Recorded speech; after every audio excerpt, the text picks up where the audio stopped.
What's this? We've already seen this video.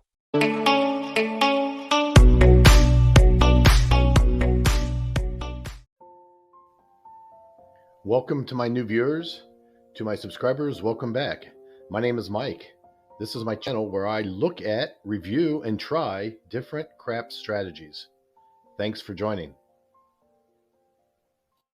So you may recall from a previous video where I looked at the 6, 7, 8 strategy, where we actually modified it a bit, where we put $75 on the don't pass, and we hedged that against the 11 by putting a $5 bet on the 11 that pays 15 to 1. So if 11 came out on the come out roll, that would be a wash.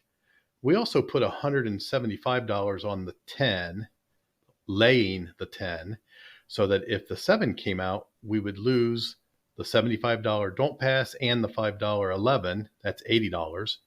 But we would win, I believe it was $83 and change from the 175 lay bet. And that gave us a $3 and change win if the 7 came out. The sole purpose of doing this is to move our risk away from the 7 and over to the point that gets established after the come out roll. So if the come out roll is a 4, 5, 9, or 10, we're basically shifting our risk away from the 7 to a number that is rolled statistically less than a 7. Now the 6, 7, and 8 become the most rolled combination over a long period of time. And that's what this strategy is all about, making money on the 6, 7, and 8. The risk is if you hit the point. Now, this strategy is the same concept. We need to establish a point, and that point will be protected by a don't pass bet, so that if a 7 would come out, we would win. And the only risk would be, again, the point that's established. So let me show you the two variations. So for this example, we're going to use a $100 don't pass bet because it's a little easier to do the math instead of 75. So if we put $100 on the don't pass and we hedge it and we put money lab on the 10 and we roll a number, and let's say in this example, the roll results in a 6, the puck would move to the 6. We would lose our hedge bet off of the 11. We would pull down our lay bet because that's done its job. And we would end up looking like we do in this example here with a $100 don't pass bet and the point on the 6. So for variation number 1, if the point is a 5, a 6, or an 8, we want to put money on the 6 and 8 because now our most rolled numbers are 6, 7, and 8. But to take advantage of the other numbers, we want to play an iron cross. And that would look like this. You would put $25 on the 5 and $30 on the 8, because now 6 is the point. Then we would add $15 in the field. So those 3 bets add up to $70. We have $100 in the don't pass. So if a 7 rolls, we will net a profit of $30. If the 5 or 8 rolls, we will collect $35. And then the numbers that are in the field, if they roll, we'll collect $15. Again, the risk is rolling the point. Let's talk about variation number 2. So in this example, the point is a 9. We have $100 on the don't pass. So if a 4, a 9, or a 10 is rolled, what we want to do is play 81 across. And let me show you how that looks when it's set up. $15 across for $81. $15 on the 4, the 5, and the 10. $18 on the 6 and 8. A 7, you would lose your $81 across, but you would win $100 on the don't pass, resulting in a $19 win. You would also win on your 4, 5, 6, 8, and 10. Again, your risk is the point. Okay, we spent about 5 minutes explaining the strategy and the two variations. Let's go ahead and roll it out. Maybe it'll make a little more sense. It might be a little clearer if you actually see this in action. So let's go ahead and play the Bubble Craps $500 bankroll. And let's put $100 in the Don't Pass. Let's put $5 on the 11, and let's put 200 lay bet on the 10. We're trying to establish a point here, and right now our risk is the 10. We don't want a 10, but let's get a point. Okay, there's a 3. The 3 will actually win us on the Don't Pass. Let's go ahead and put $5 back on the 11 and try again. 2 and 3 win on the pass, 7 and 11 lose, and the 12 is a push. So let's go ahead and try to establish a point here. Okay, good. The point is a 6. So we will pull down our lay bet because it's done its job. It got us a point established without hitting a 7 or an 11, or hitting a 7. So now the point is a 6. We want to do variation number 1. We want to play the iron cross. So we will put $25 in the 5, 30 on the 8, 15 in the field. So we have $55, $70. We have $70 in play. A 7 would lose that $70, but it would win 100 for a net 30. The 5 and the 8 will win 35, and the field bets will win 15. We're trying to avoid the 0.6. Let's go ahead and roll. Okay, there's a 9. Center field 9. That pays in the field $15. Again, the most commonly rolled numbers are 6, 7, and 8, and we're trying to avoid the 6. So we're looking for a 7 or an 8. There's a 7 out. So we lose the 70, we win 100, we should have a net $30 win, and we do.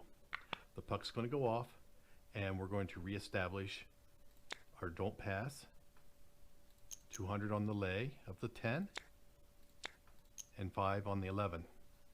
So we saw variation 1. Let's roll again, try to get a point. Now the point's a 3. That's going to win us $100 in the Don't. Let's go ahead and put $5 back on the 11 here. Let's get a point. Okay, it's a 6 again.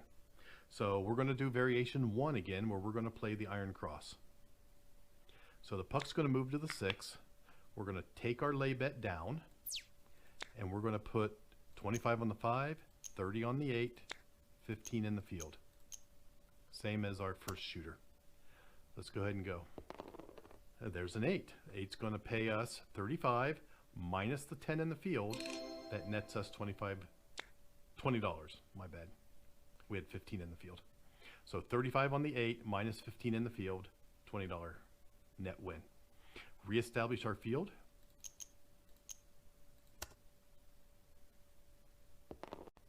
There's a 4. That will pay us $15 in the field. Go ahead and roll again. And there's the point. That's what we're trying to avoid. The point was a 6.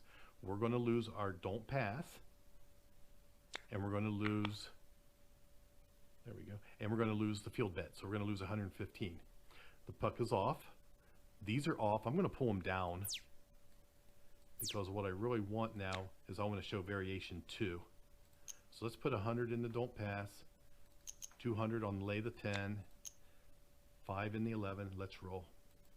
Let's try to get a 4, 5, 9, or 10. There's a 7. So the 7, we're pretty much a wash. But we lost the Don't Pass. We won the lay bet. We lost the 11, and we ended up with a $10 loss. Let's go ahead and set that back up real quick.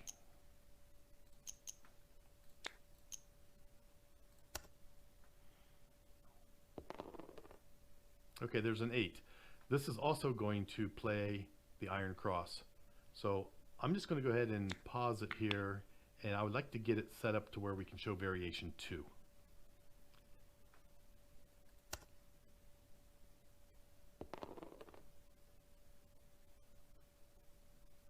Okay, there's a 7 out.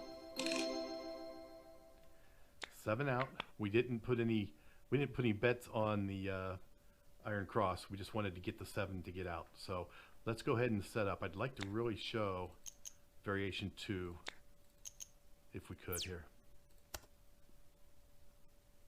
So I need a 4, a 9, or a 10. And there's the 10. So we're going to lose our lay bet, but let's say that we now have a point of 10. So for this bet, for this layout, we're going to play the 81 across, which is $15.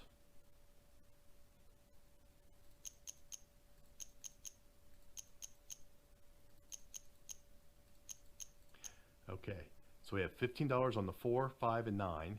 We have $18 on the 6 and the 8. So we will lose if a 10 comes out. If a 7 comes out, we'll win $19. We'll lose the 81, we'll win the 100 for a $19 win, and the rest of these bets will win if they're hit. So this is a good strategy because 10 is probably the lowest probability number to be rolled, or in the box numbers, we should say. So let's go ahead and roll. There's an 8. 18 will pay 21.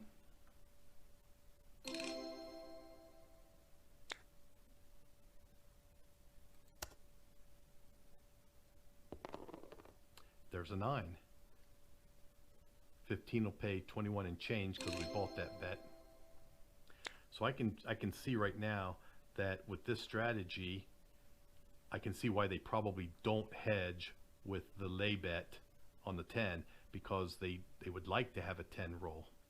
So they probably just put 100, don't pass, and just risk it on the come out roll. Maybe I'll try that and see how that looks. Okay, there's a 5. 15 pays 21.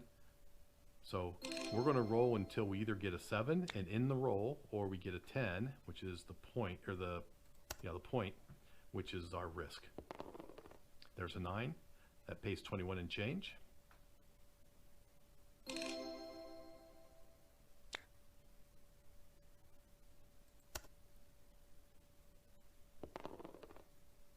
There's a 3. Nothing on that one.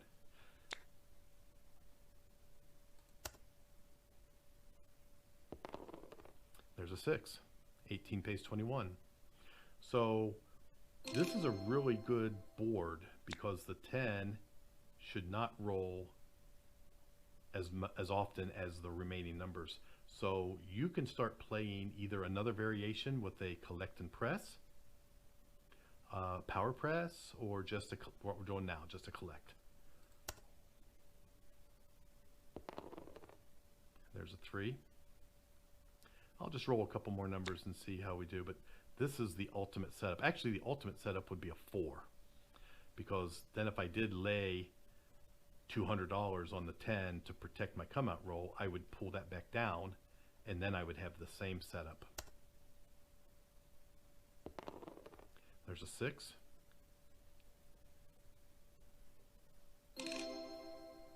So I basically wanted to show how the variations worked, and I think we did. We don't need to roll anymore. I think we'll end this roll here and just do a little recap before we finish this video.